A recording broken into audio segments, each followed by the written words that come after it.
What is up, everybody? Welcome back to 10K. Taylor here. I want to take a quick second to apologize about my audio. My lavalier mic decided to take crap, so I'm currently using my shotgun microphone, but we're going to get over that really quick because today is November 12th, 2020, and today is the day the PS5 has officially been released.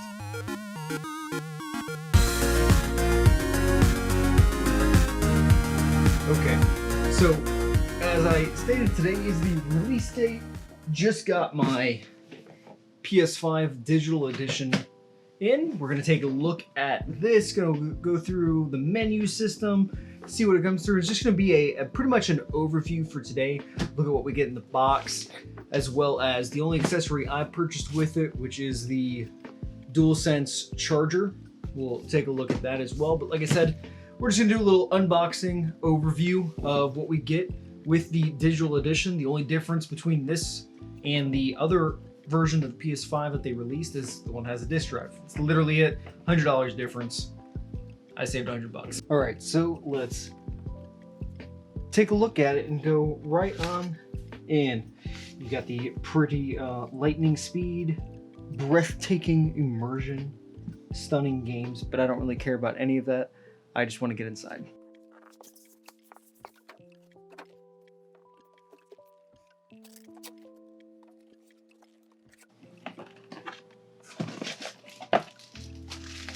So one of the first things we are met with is the brand new controller, the DualSense 5. I don't know if I can zoom in on that. Probably not.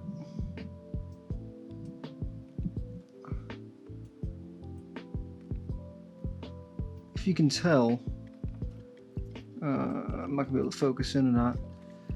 Little fine details such as that. Those are little X, squares, triangles, and circles. Pretty dope controller.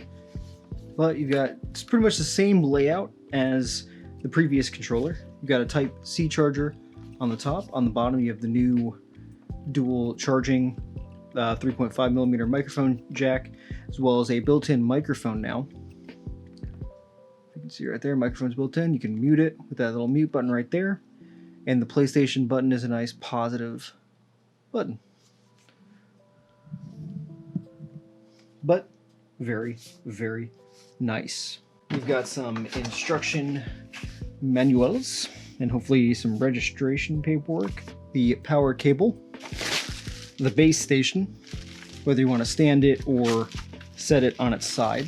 An HDMI cable supplied. I think this can support HDCP, I think it's 2.4 is what it's up to. It's the latest, greatest, around 8K. Not a bad HDMI cable if you don't have one. And that's pretty much it for this section. Get that part out. And now for the console itself.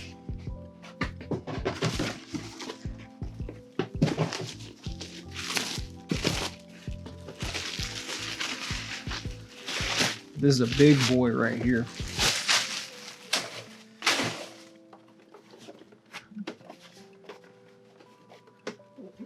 Now, the console itself. Pretty freaking dope. Pretty dope.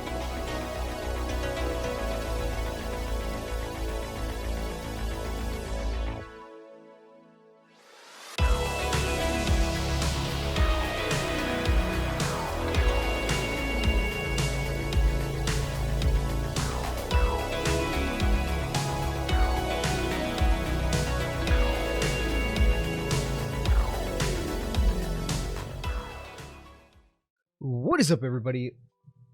Welcome back. Not that I need to do that. Alright, so the scene has changed a little bit. We are now at my streaming OBS system, and you can see no signal because we're now going to go through the startup process, as long as my dogs don't become a distraction. But we got my controller. We're gonna power it on. I don't know if you heard the little chirp. It's the same chirp that the PlayStation had. And let's watch this bad boy turn on.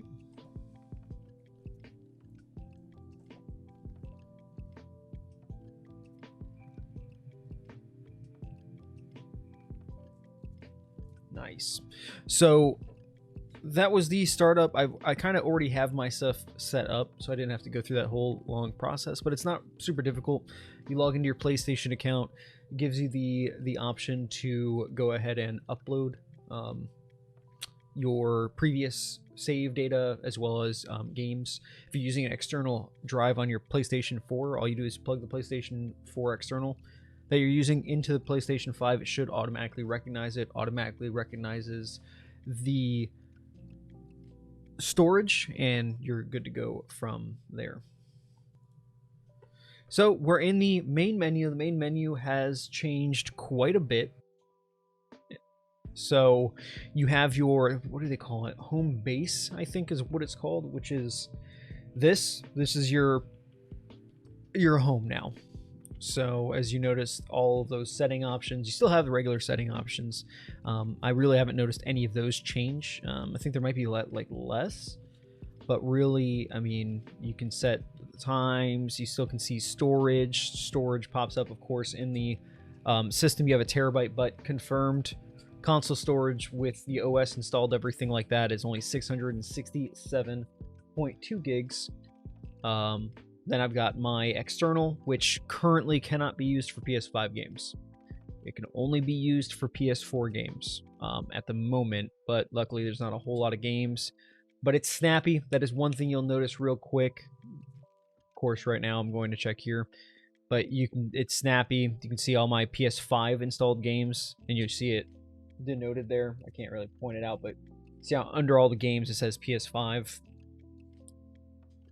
Then, of course, if I go to extended storage, you'll see, look, PS4 under all of my PS4 games that are in my hard drive. Well, the settings are fine, but this is the main setting or main home base area where you can access your games. It's not, they got rid of the folders, which I actually kind of liked. I use the folders a lot, but they got rid of the folders, and they only have your, I guess, top 8 recently played games. I have more games installed than that. Then you need to go to your game library. So this is my entire collection. Of course, I don't have Cyberpunk yet, but so on my console storage, I have 12. I scroll down, I have extended storage, so I can access all of these games that are on my storage. I can access these games, but when you're on the main menu, the main home base, as they call it, you can only see the 8 most recently played ones, and that was just me pretty much messing around. Now, well, for some reason it keeps defaulting. So it says download Black Ops Cold War, but you can go to game version. You can select what game version you want. PS5, switch it back to PS5. Boom, I can play it. I don't know why it keeps doing that. There's some bugs. There's definitely some bugs they need to work out. But if you press the PlayStation button, now it pops up your I don't know what they call it, little drop down menu. But this is where you have access to Game Base, which is just people online, notifications, wherever you get your notifications, Switcher, where if you have games running, you can quickly switch between them. It's not quite like the Xbox, where it'll save them. It just switches them real quick. I guess it keeps them in some sort of like RAM storage. Easy broadcast button. Updates, you can see all of your updates just like you could before.